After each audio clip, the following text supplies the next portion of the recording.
ओम भगवते वासुदेवाय नमः। जय माता रानी। दोस्तों, आप देख रहे हैं आपका अपना यूट्यूब चैनल शांति गंगा।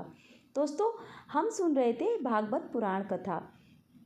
आपने सुना इससे पहले वाली वीडियो में कि भक्ति महारानी अपने दोनों पुत्रों के सहित श्री कृष्ण गोविंद हरे मुरारी हे नाथ नारायण वासुदेवा गाती हुई सभा में आ गई थी और सनकादि से बोली, मैं इस कलयुग में नष्ट हो गई थी। आपने मुझे पुष्ट कर दिया। अब आप बताएं मैं कहाँ रहूं? कुमार बोले, तुम भक्तों के हृदय में निवास करो। यहाँ तक आपने कथा सुनी। तृतीय अध्याय यहाँ पर समाप्त हो गया था। आज हम सुनेंगे चतुर्थ अध्याय की कथा। जो मानव सदा पाप में लीन रहते हैं, दुराचार करते हैं, क्रोध अग्नि में जलते रहते हैं, इस भागवत के सुनने से वे पवित्र हो जाते हैं। गोकर्ण का ये उपाख्यान है। गोकर्ण ने ऐसा कहा। अब आपको एक प्राचीन इतिहास सुनाता हूँ। एक आत्मदेव नामक ब्राह्मण एक नगरी में रहा करता था।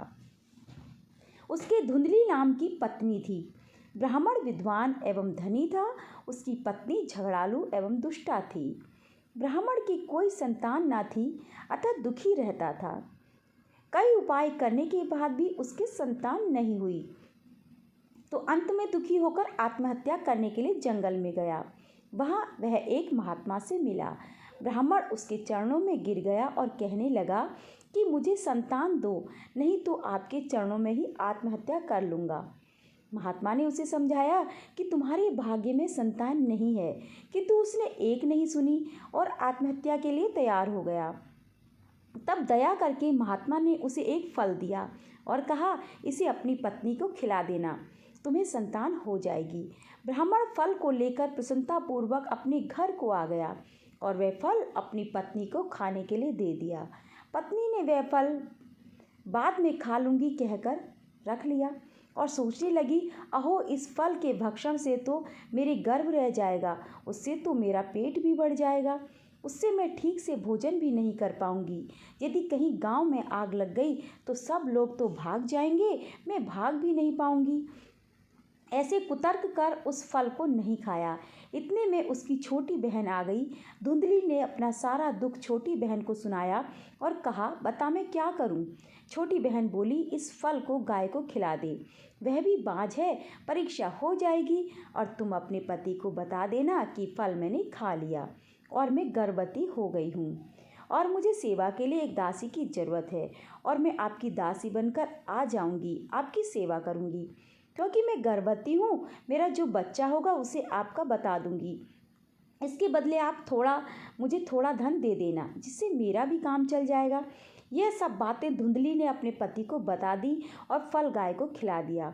समय पाकर बहन को बालक हुआ। उसे धुंधली ने मेरे बच्चा हुआ ऐसा कह दिया। धुंधली ने उसका नाम धुंधकारी रख दिया। कुछ समय बाद गाय के भी अद्भुत बालक हुआ, जिसके कान गाय के जैसे तथा सारा शरीर मानव का था। आत्मदेव ने उसका नाम गोकर्ण रखा। बड़े होकर गोकर्ण महान ज्ञानी हुए तथा धुंधकारी महादुष्ट हुआ। हिंसा, चोरी, व्यभिचार, मदिरापान करने वाला, जिसे देखकर आत्मदेव बड़े दुखी हुए। कहने लगे, कुपुत्रो दुखदायक, इससे तो बिना पुत्र ही ठीक था। पिता को दुखी देखकर गोकर्ण बोले।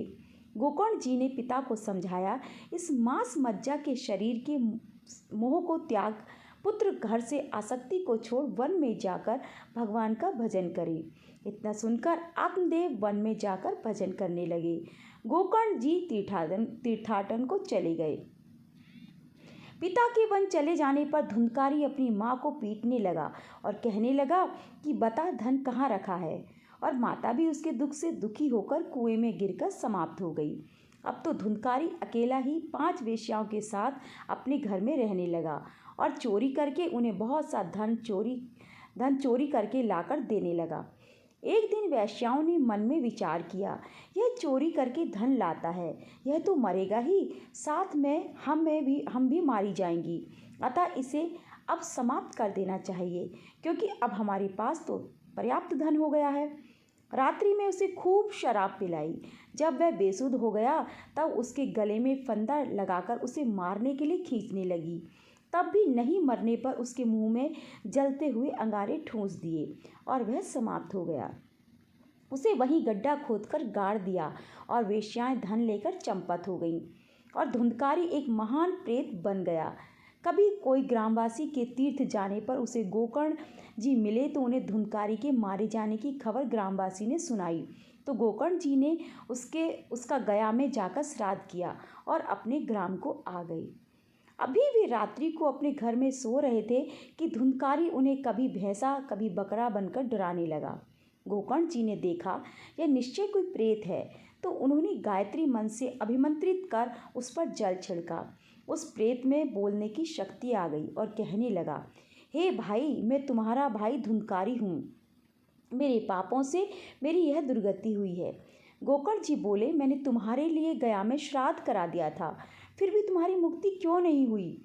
धुंधकारी बोला, हे भाई, 100 गया श्राद्ध से भी मेरी मुक्ति संभव नहीं है, कोई अन्य उपाय करें।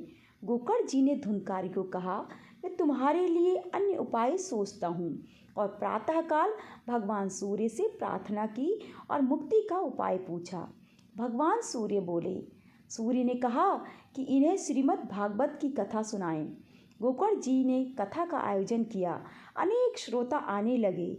भागवत प्रारंभ हुई। धुंधकारी भी एक बांस में बैठ गया। प्रथम दिन की कथा के बाद बांस की एक गांठ फट गई। दूसरे दिन दूसरी, इस प्रकार 7 दिन में बांस की 7 गांठें फट गईं और उसमें से एक दिव्य पुरुष निकला और हाथ जोड़कर गोकर्ण जी से कहने लगा, हे भाई, आपने मेरी प्रेत योनि छुड़ा दी। इस प्रेत पीड़ा छुड़ाने वाली भागवत कथा को धन्य है।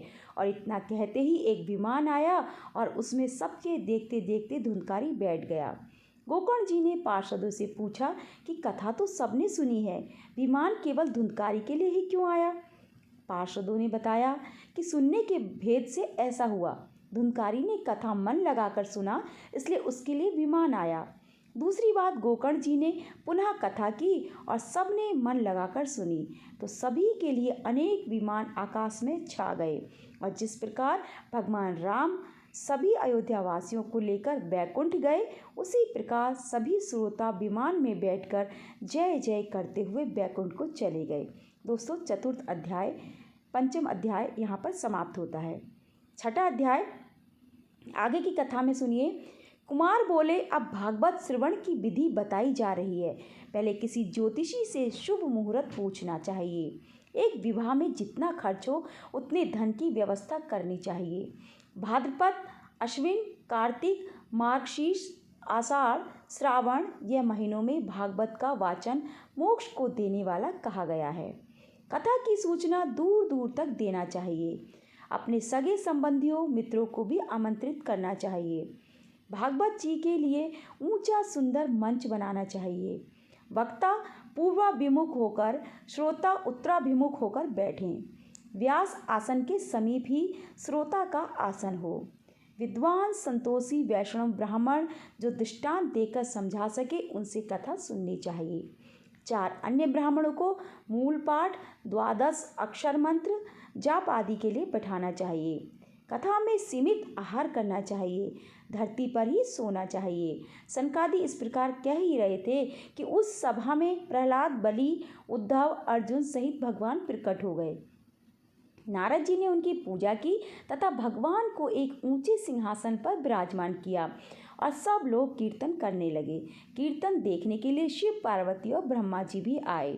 प्रहलाद जी करताल बजाने लगे, उद्धव जी मजीरे बजाने लगे, नारद जी वीणा बजाने लगे, अर्जुन गाने लगे, इंद्र मृदंग बजाने लगे, सनकादि बीच बीच में जय जय घोष करने लगे, सुखदेव भाव दिखाने लगे, भक्ति, ज्ञान, वैराग्य नृत्य करने लगे। इस कीर्तन से भगवान बड़े प्रसन्न हुए और सबको कहा, वरदान मांगो। सबने कहा, जहाँ कहीं भगवान जी की कथा हो, आप वहाँ विद्यमान रहें। एवमस्तु कहकर भगवान अंतर्धान हो गए। सृष्टि की रचना, उसका पालन तथा संहार करने वाला परमात्मा जो कण कण में विद्यमान है, जो सबका स्वामी है, जिसकी माया से बड़े बड़े ब्रह्मा आदि देवता भी मोहित हो जाते हैं। जैसे तेज के कारण मिट्टी में जल का आभास होता है, उसी तरह परमात्मा के तेज से यह मृषा संसार सत्य प्रतीत होता है। उस स्वयं प्रकाश परमात्मा का हम ध्यान करते हैं। सभी प्रकार की कामनाओं से रहित जिस परमार्थ धर्म का वर्णन इस भागवत पुराण में हुआ है, जो सत्पुरुषों के जानने योग्य है, फिर अन्य शास्त्रों से क्या प्रयोजन। जो भी इसका श्रवण करते हैं, इच्छा करते हैं, भगवान उसके हृदय में आकर बैठ जाते हैं। यह भागवत वेद रूपी वृक्षों का पका हुआ फल है तथा सुखदेव रूपी तोते की चोंच लग जाने से और भी मीठा हो गया। इस फल में छिलका गुठली कुछ भी नहीं है। इस रस का पान आजीवन बार बार करते रहें। एक समय की बात है कि नैमिषारण्य वन में शौनकादि 88,000 ऋषियों ने भागवत प्राप्ति के लिए एक महान अनुष्ठान किया और उसमें श्री सूत जी महाराज से प्रश्न किया कि हे ऋषिवर, आप सभी पुराणों के ज्ञाता हैं। उन शास्त्रों में कलयुग के जीवों के कल्याण के लिए सार रूप में थोड़ी में क्या निश्चय किया है, उसे सुनाइए। भगवान श्री कृष्ण बलराम ने देवकी के गर्भ से अवतरित होकर क्या लीलाएं की, उसका वर्णन भी कीजिए। शौनकादि ऋषियों का यह प्रश्न सुनकर सूत जी, श्री सुखदेव जी, व्यास जी, नर नारायण ऋषि एवं सरस्वती देवी को प्रणाम कर कहने लगे, हे ऋषियों, आपने संसार के कल्याण के लिए यह बहुत ही सुंदर प्रश्न किया है, क्योंकि यह भगवान श्री कृष्ण के संबंध में है। आपकी मति भागवत भक्ति में लगी है। पवित्र तीर्थों का सेवन, भगवान की कथाओं में रुचि, भगवान का कीर्तन, ये सभी आत्मा को शुद्ध करते हैं। उनके हृदय में स्वयं भगवान आकर विराजमान हो जाते हैं। प्रकृति के 3 गुण हैं, सत रज तम। इनको स्वीकार करके इस संसार की स्थिति, उत्पत्ति और प्रलय के लिए परमात्मा ही विष्णु, ब्रह्मा, रुद्र यह 3 रूप धारण करते हैं। फिर भी मनुष्यों का परम कल्याण तो सत्व गुण धारी श्री हरि ही करते हैं।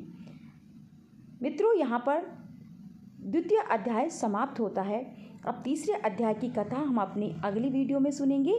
आपको वीडियो कैसी लगी कमेंट करके मुझे ज़रूर बताएं और इसी तरह की भागवत पुराण सुनने के लिए आप मेरे चैनल को सब्सक्राइब करें, वीडियो को लाइक और शेयर भी जरूर करें।